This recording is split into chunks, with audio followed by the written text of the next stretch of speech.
जय हिंद दोस्तों, मेरा नाम है सोनू कुमार एल्फर और आज का फिर से रियल लाइफ एक्सपीरियंस में आपका स्वागत है।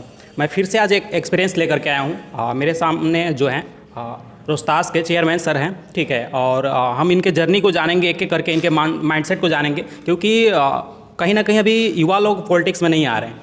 मतलब पॉलिटिक्स को एक तरह से समझते हैं, राजनीति को समझते हैं कि मतलब इसमें जाने का मतलब यह है कि बेइज्जती है, मतलब बहुत कुछ सहना सुनना पड़ता है, बहुत सारी चीज़ें। तो सर का क्या मानसिकता है, मतलब किस तरह से इसमें आए और आगे का इनका क्या सपना है, क्या ड्रीम है। और काफ़ी युवा इनसे प्रभावित भी हैं। मैं फील्ड में बहुत जगह मतलब बहुत सोशल मीडिया पे एक्टिव रहता हूँ, तो वहाँ पे वीडियो पोस्ट किया, डाला, तो बहुत सारे लोग कमेंट भी किए कि इनसे मिलिए, इनके माइंडसेट को दिखाइए कि क्या करना चाह रही है मतलब समाज के लिए। तो सर सबसे पहले हम शुरू से शुरू करते हैं। आप अपना सर बताइए कि इस फील्ड में आने से पहले आपकी क्या तैयारी थी, कहाँ से आप शुरुआत किया और कहाँ से ये बीज आया कि हम पॉलिटिक्स में जाते हैं। बहुत बहुत धन्यवाद। सबसे पहले तो अपने इंट्रोडक्शन में बताया कि रोहतास चेयरमैन, तो माननीय मुख्य पार्षद श्रीमती सुंबुल आर्य जी का मैं प्रतिनिधि हूँ। और यहाँ पे महिला सीट थी और हम लोगों ने उनके नेतृत्व में चुनाव लड़ा था और जनता के अपार आशीर्वाद ने आज इस लायक बनाया कि आज आप हमारा इंट्रोडक्शन ये करा सकें कि हम मुख्य पार्षद और चेयरमैन प्रतिनिधि नगर पंचायत रोहतास हैं। तो हमको ये बताइए सर कि इस फील्ड में आने से पहले मतलब आप मतलब इसकी क्या क्या तैयारी की है। तैयारी देखिए, परिस्थिति सारी तैयारी करा देती है। तैयारी बोल के तैयारी कुछ नहीं है, लेकिन हाँ ये ज़रूर है कि बचपन में हम अकबरपुर पंचायत के बहुत सामान्य परिवार से मेरा परिवार था और मतलब रोज़ खोदना था और रोज़ पानी पीना था, अपना ही कुआं अपना ही पानी। बावजूद इसके कई बार कुआं पे किसी और का पहरा हुआ करता था। आप ऐसे समझ लीजिए कि जब आप एक सामान्य परिवार से आते हैं तो उसके बाद आपका जो सोशल स्टेटस है, सामाजिक आपकी वो भागीदारी होती है, वो कहीं ना कहीं पीछे चली जाती है। डजेंट मैटर कि आप किस परिवार से आते हैं, कितना ख़ानदान क्या है, शिक्षा क्या है आपकी। और सारी प्रताड़नाओं के बाद जब हम लोगों ने संघर्ष करना शुरू किया, यहाँ देख रहे थे केवल, और उसके बाद फिर शिक्षा के लिए जब हम यहाँ से दिल्ली गए और दिल्ली के बाद देश की सर्वश्रेष्ठ यूनिवर्सिटी, चाहे वो जेएमआई हो, डीयू हो, जेएनयू हो, ये तीनों जगह पे देखने का, घूमने का सौभाग्य प्राप्त हुआ। और जब हम वहाँ से ग्रेजुएशन कर रहे थे पॉलिटिकल साइंस में, तो मेरा ग्रेजुएशन रहा बेसिकली बिजनेस में, तो बिजनेस मैनेजमेंट के बारे में थोड़ा सा आइडिया है। और रहा सवाल पॉलिटिक्स का, तो पॉलिटिकल साइंस में मास्टर था। और इंटरेस्टिंग वाली बात यह है कि इंटर जो है वो साइंस में है, तो थोड़ा सा ज्ञान साइंस का, थोड़ा सा ज्ञान आर्ट्स का और थोड़ा सा ज्ञान कॉमर्स का, और तीनों के मिला जुला के जितना अभी सीख रहे हैं। तो अभी हम छात्र हैं, अभी तालिबे इल्म हैं और सीख रहे हैं, सीखना बाकी है। तो सर आज के युवाओं का सोच ऐसा है कि राजनीतिक में नहीं जाएं, क्योंकि ये बदलाव राजनीतिक में इसी की वजह से नहीं आ रहा है। क्योंकि अगर शिक्षित लोग आएंगे तो कहीं ना कहीं काफ़ी बदलाव कर सकते हैं, सुधार कर सकते हैं, क्योंकि सोच समझ बहुत सारा चीज़ होता है उनके अंदर। तो सर आप मतलब इस फील्ड में क्यों आए, क्या देख करके आए, क्या मतलब कुछ ना कुछ तो मन में आया हो कि इस फील्ड में जा रहे हैं, क्योंकि लोगों को लगता है कि ये फील्ड बहुत ख़राब है। तो आप क्या देखें इसमें? देखिए, पॉलिटिक्स को समझा जाए, भारतीय लोकतंत्र को समझा जाए, यहाँ एक नहीं 1 लाख अंबानी भी मिलके वो काम नहीं कर सकते हैं जो किसी भी क्षेत्र का एक विधायक कर सकता है। इसको आप स्पष्ट रूप से समझ लीजिए। तो निश्चित रूप से आपके सत्ता में भागीदारी जब तक नहीं होगी तब तक आप विकास कार्य से अछूते रहेंगे। व्यक्तिगत रूप से आप हो सकता है कि 1000 रुपया, लाख रुपया, करोड़ रुपया, 2 करोड़, 200 करोड़, 2000 करोड़, 2 लाख करोड़ या 2 करोड़ करोड़ भी आप दे सकते हैं समाज को, लेकिन उससे कोई फ़र्क नहीं पड़ने जा रहा है। बदलाव वो जो सदन है और उसकी रूपरेखा रखी गई, जैसे भारत में, भारतीय लोकतंत्र में 3 तरह के सदन हुआ करते हैं। एक लोकल यूएलबीज जो होती हैं, एक तो ये है जो जिसको नगर निकाय भी कहा करते हैं, उसकी एक पैरेलल सरकार है, एक विधानसभा और एक लोकसभा।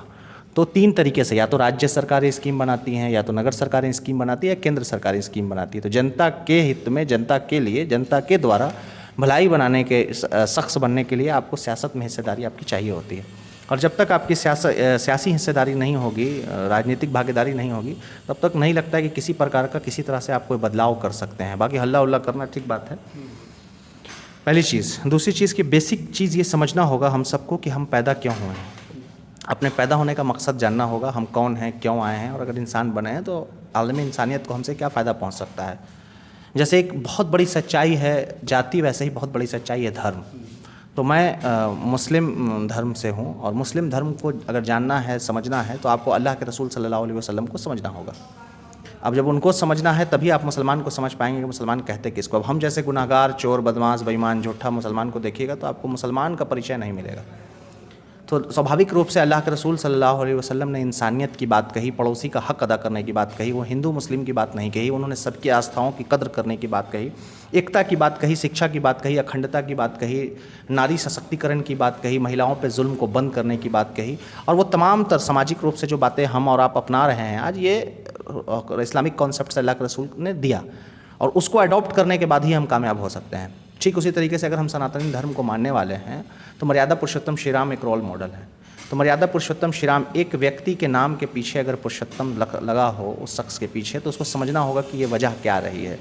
तो आप बेहतर समझ सकते हैं, रामायण का ज्ञान दुनिया को है, हम लोग हर साल रामायण के माध्यम से विजुलाइज चाहे या पढ़ के हम लोग हासिल करते हैं, या बहुत सारे कथावाचक अपने कथा के दौरान कहते हैं, तो चीज़ों को तो हम लोग समझते हैं। लेकिन बेसिक चीज़ ये समझना है कि अगर आपको सत्ता का अहंकार नहीं हो, सत्ता को ठोकर पे रख के और उसके बाद भी वफ़ा की जाए, रिश्तों से वफ़ा की जाए, भाई से वफ़ा की जाए, माँ बाप से वफ़ा की जाए, जनता से वफ़ा की जाए, अपनी पत्नी से और एक महिला से वफ़ा की जाए, और उसके बाद रावण जैसे का नाश हो, तो बहुत आसान नहीं होता किसी को मर्यादा शब्द का जुड़ जाना। तो उनको समझना होगा, ना कि उनके नाम पे नफ़रत फैलानी होगी। अल्लाह के रसूल को समझना होगा, ना कि उनके नाम पे नफ़रत फैलानी होगी। इसी तरीके से सभी धर्म गुरुओं के जिनको हम रोल मॉडल हैं, जो आइडियल हैं, उनकी बेसिक चीज़ों को समझना होगा। आजकल क्या है, देखिए, किसी तरह का भीड़ हो, किसी तरह का जुलूस हो, हर आदमी शक्ति प्रदर्शन में लगा हुआ है। ये चीज़ आप बखूब देखते होंगे। तो एक दोस्त हैं हमारे, IAS हैं, अभी कहीं किसी जगह SDM है, उनका नाम तो नहीं लूँगा मैं आपके चैनल पे।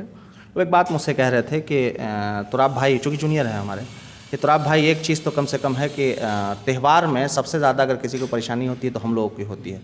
त्यौहार से तो परेशानी नहीं होनी चाहिए, त्यौहार तो आसानी का नाम है, त्यौहार तो खुशियों का नाम है, त्यौहार तनाव का नाम तो बिल्कुल नहीं है। आज हमारे बच्चे, चाहे वो किसी भी धर्म का, किसी आस्था का जुलूस हो, 99.9% ऐसा देखा गया है, हर जगह 100% मैं बात नहीं कर रहा हूँ, लेकिन बहुत सारी जगहों पे देखा गया है कि बच्चों का हाल ये हो गया है, या एक साइकोलॉजी ये सेट हो गई है कि उनको मतलब मूर्ति या अपने धार्मिक चीज़ से ज़्यादा वो DJ के ऊपर फोकस्ड रहता है। आस्था मूर्ति में हो सकती है, आस्था DJ में नहीं हो सकती है। DJ का नुकसान समझ लीजिए। एक डॉक्टर हैं और वो बिल्कुल मुस्लिम धर्म के नहीं हैं, वो उनका ये साफ तौर से कहना है कि तुराब भाई, जो आपसे हाथ जोड़ते हैं, आप सोसाइटी में आपकी बात सुनी जाती है, एक आध दो लोग आपको मानते हैं, जानते हैं, सुनते हैं, समझते हैं, उनसे केवल आप ये हर अपनी बात में अनुरोध ज़रूर कीजिएगा कि जो बच्चे आज मतलब 24-25 साल के, या 20-15 से लेकर 25 साल के जो बच्चे आज DJ पर डांस कर रहे हैं, मैं आपको लिख के देता हूँ, डॉक्टर साहब का ये स्टेटमेंट है कि मैं आपको लिख के देता हूँ कि जब उनकी उम्र 35 साल होगी तो उनके घर वाले मातम कर रहे होते होंगे और उनका बेटा हार्ट क्लॉप्स में ख़त्म हो जाएगा। अल्लाह ना करे, ईश्वर ना करे, किस तरह से हमारी यूथ जनरेशन को, इसको, हमारे राष्ट्र को, हमारे मुल्क को बहुत ज़रूरत है युवाओं की, इस देश को बदलने की, समाज को बदलने की, सोसाइटी को, राज्य को, जिला को, क्षेत्र को, नगर को। तो इन युवाओं की भागीदारी चाहिए। इन्हीं में से कोई आर्मी होगा, इन्हीं में से कोई हमारा सुरक्षाकर्मी होगा, इन्हीं में से कोई डॉक्टर, कोई इंजीनियर, कोई साइंटिस्ट, और देश निर्माण में अपनी भागीदारी देगा। तो हम आपके चैनल के माध्यम से उन बच्चों से भी अनुरोध करेंगे कि चीज़ों का अच्छा या बुरा समझा जाए। केवल कंपटीशन में नहीं रहना कि उस मोहल्ला वाले का DJ ऐसा है तो इस वाला मोहल्ला ऐसा कैसे रहेगा, कौन फर्स्ट आएगा, कौन सेकंड आएगा। धर्म में नहीं होना चाहिए कि उसके धर्म में ऐसा जुलूस था तो हमारे धर्म में ऐसा जुलूस रहेगा। जुलूस उलूस सिंबॉलिक है, इससे कोई बहुत फ़र्क नहीं पड़ता है।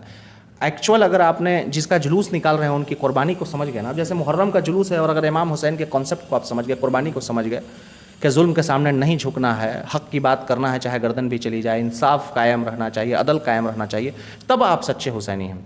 अब जैसे कृष्ण जन्माष्टमी गुजरा, हम लोग आज बैठे हैं, तो श्री कृष्ण को समझिए, उसके बाद मतलब कृष्ण के जुलूस से ज़्यादा श्री कृष्ण जी को समझने की ज़रूरत है कि जिसने बचपना गुजारा, ऐसा गुजारा कि दुनिया के तमाम माँओं ने कान्हा, अपने बच्चों का नाम कान्हा रख दिया। जिसने जवानी गुजारी तो ऐसी गुजारी कि आज भी दुनिया में कन्हैया के नाम से जवानों को इंडिकेट किया जाता है। और जिसने अपना मतलब ये कहिए कि जो अपने वक्त का सबसे अच्छा वक्त गुजारा, तो जिस वक्त रन में बड़े बड़े चक्रव्यूह भी नहीं चले, और श्री कृष्ण ने तमाम तर बाधाओं को तोड़ते हुए कहा कि अगर योद्धा वाकई कोई है तो वो श्री कृष्ण है। तो इस तरीके से अपनी आइडेंटिटी को बढ़ाना है, आगे अपनी आइडियोलॉजी को आगे बढ़ाना है, ना कि उसको बहुत लिमिटेड करना है, महदूद करना है।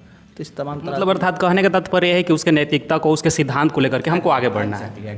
हर काम का एक पॉजिटिव। अब जैसे हम और आप वीडियो बना रहे हैं, तो आपका मकसद केवल ये नहीं रहना चाहिए कि हमारे व्यूवर्स बढ़ें, हमारा सब्सक्राइबर्स बढ़ें, या हमारे लाइक बढ़ें, या मेरा चैनल प्रमोट हो। अब मेरा मकसद ये नहीं होना चाहिए कि मेरा चेहरा प्रमोट हो। इन दोनों के बीच भी एक बड़ी जिम्मेदारी है आपकी और हमारी, कि समाज में हो रहे ऐसी चीज़ों को जिनको नहीं होना चाहिए, उस पर मजबूती से अपनी बात रखी जाए। हो सकता है किसी को बात पसंद नहीं है, हो सकता है कि अभी हम लोग इतना जो भी वीडियो आप डालेंगे, जितने भी मिनट का, इसमें से कुछ लोग वो 1 मिनट की वीडियो को कहेंगे कि देखो इस तरीके से बोल रहा है तो मुसलमान के खिलाफ बोल रहा है, तो हिंदू के खिलाफ बोल रहा है। तो ऐसा नहीं है, हम किसी के खिलाफ नहीं बोल रहे हैं। जहाँ जो हक है वो बोला जाएगा और इसको समझना चाहिए। जैसे जाति व्यवस्था की बात होती है तो जाति के साथ साथ कहीं दिक्कत नहीं है, जाति का तो एक अलग मामला है। जाति में छुपे गरीबों के साथ जो शोषण हो रहा है उनका क्या ऐसा नहीं है कि ब्राह्मण में गरीब नहीं है? क्या उच्च कोटि के जाति में या ओबीसी में या ईबीसी में या SC ST में? तो होता क्या है कि एक जाति में, आप छोड़ दीजिए धर्म की बात, एक धर्म में जुल्म होता है। जहाँ मुस्लिम मेजोरिटी में है वहाँ मुसलमान की लड़ाई मुसलमान से है, भाई की लड़ाई भाई से है। जहाँ हिंदू मेजोरिटी में है वहाँ हिंदू की लड़ाई हिंदू से है। जहाँ एक जाति के लोग मेजोरिटी में, जहाँ पठान मेजोरिटी में, वहाँ पठान और पठान की लड़ाई है। तो ऐसा तो नहीं है कि कहीं जातीय ही एंगल लड़ाई का होना चाहिए, धार्मिक एंगल ही होना चाहिए। लड़ सब रहे हैं, हम लोग को एकता के और अखंडता के साथ रहना है। ये हमारा भारत है। बाबा भीमराव अम्बेडकर ने संविधान में हम भारत के लोग का जिक्र किया। तेरा भारत मेरा भारत, जातीय भारत की जिक्र नहीं है। तो इस भारत को हम लोगों को एक उन्नति की ओर ले जाना है, सोने की चिड़िया बनाना है जो पूरी दुनिया के बागीचा में इसकी चहचहाट गूंजे और ये अमन और इंसानियत का, एकता का जो गुलदस्ता है वो पूरी दुनिया में खिले और हमारा राष्ट्र का नाम सबसे ऊपर हो। निश्चित रूप से भारत महान की जो बात है वो दुनिया वाले भी अपने मुँह से कहें। इस कुर्बानी तक हमको पहुँचना है। तो कहने का तात्पर्य है कि मतलब सभी लोगों को मिलजुल करके काम करना चाहिए, एकता के साथ करना चाहिए। यानी कि अगर किसी हिंदू धर्म के बच्चे पर कोई अत्याचार हो तो सभी धर्म के लोग उसको एग्जैक्टली ये देखिए, आप हमने कहा ना कि अब जैसे आपने एग्जांपल दिया कि हिंदू धर्म के बच्चे की बात है। आप सीधी सी बात समझिए कि हम मुसलमान लोग, मतलब अल्लाह के रसूल सल्लल्लाहु अलैहि वसल्लम के मानने वाले लोगों का ये फ़र्ज़ है कि आपका मोहम्मद, आपका रसूल, अल्लाह ने उसको रहमतुल लिल आलमीन बनाया है, रहमतुल लिल मुस्लिमीन नहीं बनाया है। अरबी के ट्रांसलेट का वर्ड है कि वो पूरी दुनिया के लिए रहमत है, आलम के लिए रहमत है। एक शायर ने कहा था कि वो हर आलम के रहमत थे, किसी आलम में रह जाते, ये है उनकी मेहरबानी जो ये आलम पसंद आया। तो कई तरह की दुनिया है हर धर्म के आस्था में, यही एक दुनिया नहीं है, इसके अलावा भी विपरीत भी दुनिया है। तो किसी भी दुनिया में रह सकते थे, तो मालिक हैं। अब जैसे मिसाल के तौर पे अगर इस देश का प्रधानमंत्री चाहे तो कहीं आवास ले ले, कहीं रह ले, कुछ भी कर ले, कहीं का राजा कुछ भी कर ले, तो राजा थे, कुछ भी कर सकते थे। लेकिन ये उनकी मेहरबानी है कि उनको हमारा क्षेत्र पसंद आया। अब राजा हरिश्चंद्र क्या बड़प्पन हम ये कहेंगे कि वो उनकी मेहरबानी है जो मेरा क्षेत्र पसंद आया, कि जो राजा रोहितेश्वर से आज रोहतास को पहचान मिली। राजा अकबर की बड़प्पन मेहरबानी है जो उनको हमारा किला पसंद आया कि आज उनसे अकबरपुर मशहूर है। तो इस तरीके से समझना होगा कि किसका योगदान क्या है। आपको हर हाल में अपने पड़ोसी के काम आना है, हर हाल में इंसानियत के रिश्ते से हम सब भाई हैं। और एक बात और समझ लीजिए कि एक मुसलमान पे ये फ़र्ज़ है कि अगर उसका पड़ोसी भूखा सो गया तो क़यामत के दिन उसका रसूल उससे मुँह फेर लेगा। ये कितनी बड़ी बात है कि हर कीमत पे आपके पड़ोसी का ख्याल रखना है, आपके अपने हिंदू भाइयों का ख्याल रखना है, मुस्लिम भाइयों का ख्याल रखना है, सभी का ख्याल रखना है। इंसान, जानवर, चरिंद्र, परिंद्र, नेचुरल चीज़ें, नदी नाला, सबका आपका हक है। पेड़ों दरख्तों पे इंसान का हक है, हुकूक है। नदियों पे हक है हमारा कि वो कैसे महफूज रहें, ऑक्सीजन पे कैसे चीज़ें चाहिए, नेचुरल चीज़ों को कैसे बरकरार रखा जाए। तो ये सारा हक है और इसको अदा करना है हम लोगों को। इंसान तो फिर भी हम लोग का इंसानियत का रिश्ता से भाई है। तो सर बहुत बढ़िया आपका सोच है, मतलब कि अगर किसी धर्म पे कोई भी अत्याचार हो तो सभी लोग को एक साथ आकर के उसका समाधान निकालना चाहिए। तो सर ये बताइए कि राजनीतिक में आप मतलब आप बदलाव को लेकर के आए कि मतलब ये एक ऐसा रास्ता जिससे समाज को बदला जा सकता है। तो हमें ये बताइए कि अभी तक आपने किस तरह का बदलाव अभी तक किया और आगे आपका क्या सोच है, किस तरह का बदलाव लाने का सोच है? देखिए एक चीज़ समझ लीजिए, बदलाव कोई लिमिटेड वर्ड या लिमिटेड चीज़ नहीं है कि जिसको बदल दिया जाए और एकदम से कुछ हो सकता है। हर आदमी का अपना एक दायरा है जो महदूद है, लिमिटेड है। उसका सर्कल, उसका रेडियस जो है वो महदूद है। आप ऐसे समझ लीजिए कि हमने यहाँ पे नगर निकाय का चुनाव लड़ा। चुनाव बहुत बाद में लड़ा, चुनाव से पहले आए संघर्ष कर रहे थे। मैटर नली गली बनाना और एक काम नहीं होता है, मैटर साइकोलॉजिकली ये बनाना होता है कि इससे पहले लोग यहाँ चौकीदार से डरा करते थे। मेरे नगर क्षेत्र की बात है और ये इसको मेरे अलावा आप बाकी लोगों से पूछेंगे कि अगर चौकीदार भी दरवाज़ा पे आ जाए तो उनकी हवा टाइट हो जाती थी। और वही 2-4-5 बिचौलिया टाइप के लोग होते थे जो उनके घर भाग के जाते थे कि देखिए ना थाना से चौकीदार आया, नोटिस लेके आया है। फिर वो उसके बदले उगाही करते थे और लोग थाना में नहीं जाते थे। तुराब न्याज़ी ने यहाँ आने के बाद सबसे पहला ये माहौल बनाया कि हर घर में नेता पैदा कर दिया। और वो नेता कब पैदा किया? जब आपके पास शिक्षा थी और बाबा भीमराव अम्बेडकर के द्वारा दिए गए संविधान की ताकत थी। वरना हमने पहले ही बताया था कि हम एक सामान्य परिवार से आते हैं। हमारे पास कोई लाठी का बल है, ना कोई गोली का बल है, ना कोई जात का बल है, ना कोई खानदान का बल है, ना कोई पैसा का बल है। बहुत सामान्य परिवार के, एक छोटे परिवार के छोटे से सदस्य थे। और बॉडी वॉडी भी देखिएगा हमारा, तो हम एक आदमी से कोई वो पटक के चल जाएगा। लेकिन आज के डेट में ये डंके की चोट पे कह सकते हैं कि जो देश का सबसे बड़ा भी अधिकारी होगा ना, वो गलत पे होगा और हम सही पे होंगे तो मुँह तो देगा, इतना तो ताकत रखते हैं। बाकी सब तो इल्लू बिल्लू चुल्लू जितना पदाधिकारी होता है, इस सब की कोई औकात ही नहीं है तब तक जब तक वो गलत पर है। जब वो सही पर है उसका सम्मान होना चाहिए और पूरी तरीके से सम्मान होना चाहिए। तो उसके बाद हमने एक मिजाज दिया। यहाँ आप ये समझ लीजिए कि हिंदू मुस्लिम लगभग हर एक घरों में अब कम से कम दलाली तो बंद हो गई ना, हर बच्चा नेता तो बनने लगा ना, जो लोग हमारे साथ घूमे वो नेता तो बन गए ना कहीं भागीदारी में है ना। तो ये उनका बड़प्पन है कि उन्होंने सीखा, अडॉप्ट किया। जैसे हमने किसी से सीखा, हमने आपसे सीखा, उन्होंने हमसे सीखा या हमारे साथ रहे, मोरली बोलना आया, लिखना आया, चलना आया, पहचान मिली, तो हमको भी किसी से आइडेंटिटी मिली है, मेरी वजह से किसी को आइडेंटिटी मिली है। तो ये चलता रहता है, दुनिया यही सर्कल है, यही रेडियस है, यही प्रोसेस है दुनिया के चलने का। अच्छा, एक बात तो ये हुई। दूसरी बात है कि एम्बुलेंस के अभाव में मतलब ससक रहा था ये क्षेत्र। इस क्षेत्र की संघर्ष की वजह से, इस क्षेत्र की आवाज़ की वजह से आज सभी को एम्बुलेंस मिला। पूरे बिहार को 363 एम्बुलेंस मिली। तो ये एक संघर्ष का पार्ट हुआ। खटोला वाली चीज़ें दूर हुई। साइकोलॉजिकली लोगों को लगा कि अब हम लोगों को चीज़ें मांगनी हैं, बढ़ने लगे लोग। बाकी थाना से पासपोर्ट इंक्वायरी के नाम पे पैसा का ख़त्म होना। अब बेसिक चीज़ों में बहुत सारी चीज़ लोगों को आसानी हुई। कई पदाधिकारी के यहाँ पैसा लगना, जो हमने बताया कि यहाँ से लेके इलाज में बहुत सारे लोगों की मदद हो जाती है। पहले वो था कि यहाँ हिंदू मुस्लिम के चश्मे से चीज़ों को देखा जाता है। आज वो गैप हमने पाटने में बहुत कामयाब रहे यहाँ की महान जनता की वजह से, क्योंकि जनता ने भी कभी वोट और सपोर्ट देते समय हमें हिंदू मुसलमान ने नहीं बांटा। और ना हम अब चाहते हैं कि इस तरह से कभी इस समाज का बंटवारा हो, तो सब हम लोग एक हैं। और एकता में कम से कम यही बहुत बड़ी बात है कि लोग एक हुए, मिजाज मिला। रहा सवाल डेवलपमेंट का, तो ये मैं दावे के साथ कहता हूँ कि नगर पंचायत क्षेत्र में जितना वादा हमने किया है वो एक भी वादा अधूरा नहीं रहेगा। बहुत सारे ऐसी योजनाएं थी जो आज 20-25 साल से पेंडिंग था, जहाँ से लोगों का जल जमाव की वजह से खेत बर्बाद हो रहा था, घर बर्बाद हो रहा था, पानी आना। तो ऐसी तमाम महत्वाकांक्षी योजनाओं पर काम लगा हुआ है। बहुत सारे काम को होना है, बहुत सारा काम प्रोसेस में है। और गंदगी पर यहाँ के हम लोगों ने मतलब सर्वेक्षण सर्वे 2023 में नगर पंचायत रोहतास सफाई में आपका टॉप रहा है, सीमित संसाधन में भी। ये बहुत बड़ी बात होती है। तो एक सफल नेतृत्व है। हम आभार व्यक्त करेंगे माननीय मुख्य पार्षद का, माननीय उप मुख्य पार्षद का, माननीय पार्षदों का और उनके प्रतिनिधिगण का। तमाम इन लोगों के संघर्ष से ही कुछ हो पा रहा है। हम तो एक छोटा सा पार्ट है और मेरा कोई बहुत बड़ा रोल नहीं है, लेकिन बस इतना सा प्रयास है कि हम लोग कुछ अच्छा करने का प्रयास कर रहे हैं और भरपूर उम्मीद है कि बहुत अच्छा कर पाएंगे। और इसके लिए हम आपके चैनल के माध्यम से यशस्वी मुख्यमंत्री आदरणीय श्री नीतीश कुमार जी का भी हृदय से आभार व्यक्त करेंगे, यशस्वी प्रधानमंत्री श्री नरेंद्र मोदी जी का भी हृदय से आभार व्यक्त करेंगे कि इन लोगों का सहयोग मिल रहा है नगर को। नगर के पास पर्याप्त फंड है और लगातार पैसे की कहीं कोई कमी है नहीं। पदाधिकारी की कमी है और थी, तो कुछ दूर हुई है, कुछ दूर हो रही है। तो सारा कुछ ऑन प्रोसेस है, धीरे धीरे हम लोग काबू पा लेंगे। तो नगर क्षेत्र में विकास की गति जो होगी वो रफ्तार पकड़ रही है। और बाकी नगर के बाहर एक जो साइकोलॉजिकली लोगों को पॉलिटिक्स में लाना, या हम चाहते हैं कि इस क्षेत्र में आवाज़ हो। पहले गूंगा बहरा का क्षेत्र कहा जाता था, अब तो कम से कम लोग बोल रहे हैं। हम नहीं बोल रहे हैं, हमारा विरोधी बोल रहा है तो बोल रहा है। जहाँ हम खड़े हो रहे हैं वहाँ एक हुजूम लग रहा है, लोग बोल रहे हैं, लोगों का सहयोग मिल रहा है। सभी हमारे जनप्रतिनिधि, सभी मुखिया, चाहे वो नौहट्टा प्रखंड के हों या रोहतास प्रखंड के हों, दोनों जिला पार्षद, दोनों प्रमुख, सब लोग बहुत अच्छे लोग हैं और बहुत लोगों का सहयोग है। और इनके सहयोग के बिना हम अधूरे हैं। सभी बीडीसी, सभी सरपंच, सभी माननीय वार्ड पार्षद, सब लोग की बात कर रहा हूँ मैं। अभी डालमिया सीमेंट फैक्ट्री में आए दिन मजदूर मरते थे, कोई नई बात थोड़ी थी। लेकिन इस बार 2 मजदूरों की मौत हुई, हम लोगों ने मामला को संज्ञान में लिया और मुआवजा देना पड़ा और एक इतिहास लिखा लोगों ने। तो लोगों के सहयोग से तो ही सब कुछ हो पाया। और इस तरह का कभी भी कोई घटना होती है, लोग बोल रहे हैं, बढ़ चढ़ के बोल रहे हैं और मज़ा आ रहा है। हमको अच्छा लगता है कि कम से कम लोगों ने बोलना शुरू कर दिया है। और जब शुरू कर दिया है तो ये दम अब रुकने वाला नहीं है, ये बहुत आगे तक जाएगा। चलिए, बहुत बेहतर है सर आपका सोच। तो हम आगे ये मतलब जानना चाहेंगे कि अभी तो आप वर्तमान में भी अच्छा किए और आगे का प्लान भी बहुत अच्छा है, आपका सोच बहुत अच्छा है।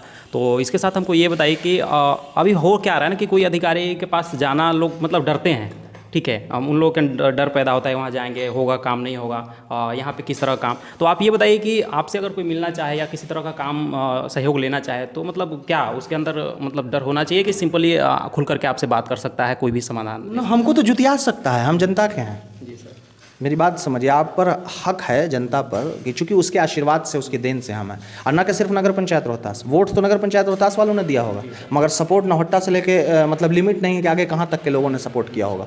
नौहट्टा प्रखंड की बात करें, पड़ोसी प्रखंड है।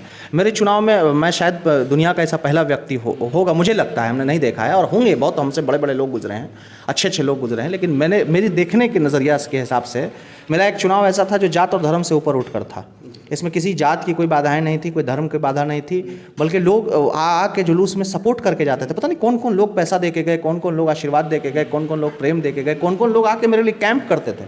अब मुझे पता चलता है, मतलब किसी किसी के घर जाता हूँ तो वहाँ पता चलता है कि भैया आपके चुनाव के टाइम में, मतलब कोई मेरी बहन ऐसा कहती हैं कि भैया आप जो यहाँ की बहू हुई, कि भैया आपके चुनाव के टाइम में पापा नासरीगंज से आके 5 दिन यहाँ थे, कोई कहता है नोखा से आके 5 दिन थे, कोई कहता है ससराम से आके 2 दिन थे, कोई कहता है वहाँ से फ़ोन आया था। तो भाई ये क्या है? ये तो मोहब्बत है ना। हम सबके हैं, सबके मतलब सबके। हमको जाति और धर्म में कभी बांटने की कोई कोशिश न करें, और कम से कम इतना छोटा नहीं कीजिएगा। मैं जब तक जीवित हूँ तब तक इंसान बन के जीवित हूँ, और अल्लाह के उस रसूल सल्लल्लाहु अलैहि वसल्लम के उस कॉन्सेप्ट पे जीवित हूँ कि जब आपके ज़िंदा रहने से आलम इंसानियत को फ़ायदा पहुँचना चाहिए।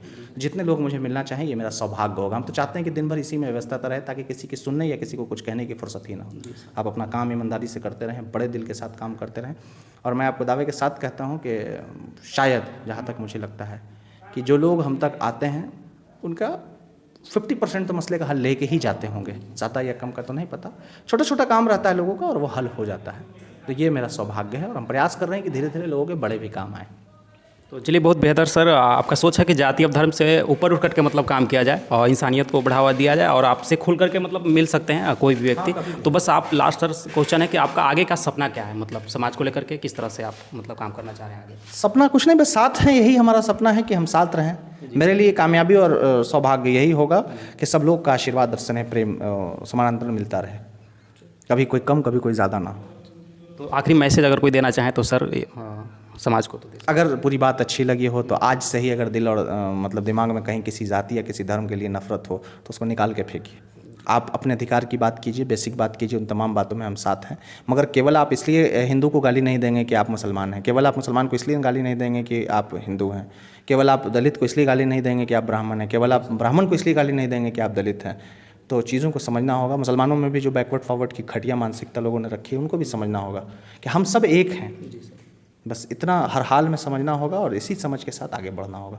यही जीवन की सच्चाई है, यही संदेश है मेरा।